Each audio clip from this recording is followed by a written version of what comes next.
Okay, so um, this is the first topic is when you have linear maps that are correspondences. And let's look at, this is when we can begin to look at some concrete examples. For example, one of these is is sort of like an obvious one that if I have, say, um, a vector space V of like the domain, say, is R3C, then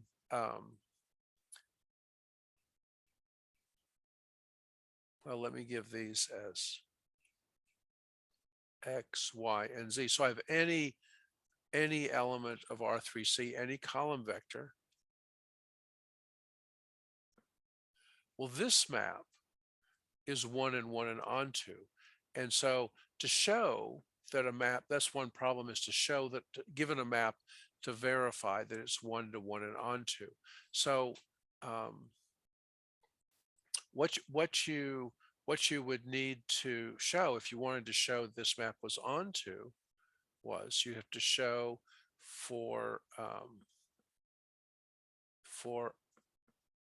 every W, that is every codomain element, there is a V such that W equals F of V. That means for every domain element here, codomain element here, there's one here, so that you'd say, okay, and you can see why this property is possessed by this map here, because I could say if I let W equals X, Y, Z, then I need to find the column vector that under this map goes to this vector.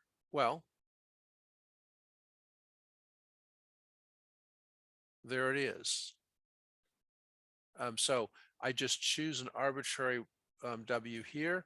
Then I can write, then the goal is to find the V, and then here I found it, X, Y, Z, just flip them into a column vector. Okay, so this shows that it's onto, because given any numbers here like 1, 2, 3, you have 1, 2, 3 here, 4, 5, 6, 4, 5, 6. So that shows, so this one is because it's so simple. Now, what about so this verifies the map being onto. What about being one to one? Well, to be one to one, what you'd have to do is you'd have to choose, say, choose a vector v1, choose a vector v2 as arbitrary or typical vectors. Then, if v1 equals v2, right? Then, well, that gets back to the property. What we want to have happen is each one of these is going to have an image, right? But we want to say is that if v1 is not equal to v2, that's the opposite of what I was about to deal with, which was the definition of a map. So if v1 is not equal to v2, so if they're different vectors, then the image of v1 cannot be equal to the image of v2, because if we have to rule out the case when the images go to the same vector. So this is the property that we can sort of conceptually deal with as one to one, because if these are different, they have to go to different ones. Now it's hard to deal with this idea of these two negative signs. It's easier to deal with equalities. Well, so it's good that this is logically equivalent to the contrapositive, which is the same thing as saying that if v1, if f of v1 equals f of v2, that implies that v1 equals v2.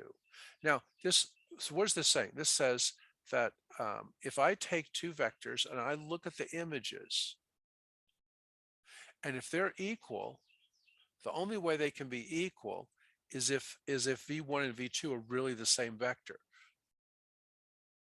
So they might be different if I just if f of 1 and f2 are different, then so it's only a conditional statement. So these are equivalent. They're sort of looking at it from different sides of the two different sides of the same coin. So let's say I wanted to verify that this map of XYZ to XYZ was 1-to-1, formally using this definition. Well, you'd say you'd have to choose two V1 and V2, right? We have to choose V1 equals X1, Y1, Z1, and V2 equals X2, Y2, Z2.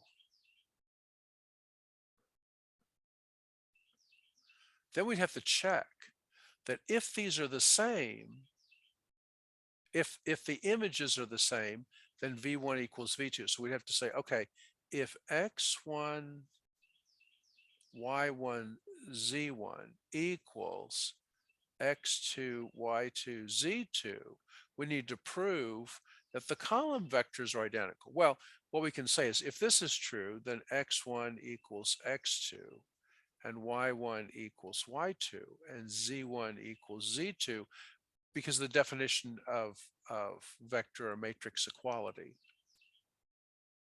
And then I can say, well, if that's true, then we can right away see that X1, Y1, Z1 equals X2, Y2, Z2, again, by the definition of equality. So that verifies that indeed this does imply this. So therefore they're equal. I'll be right back in a second. Let me stop recording.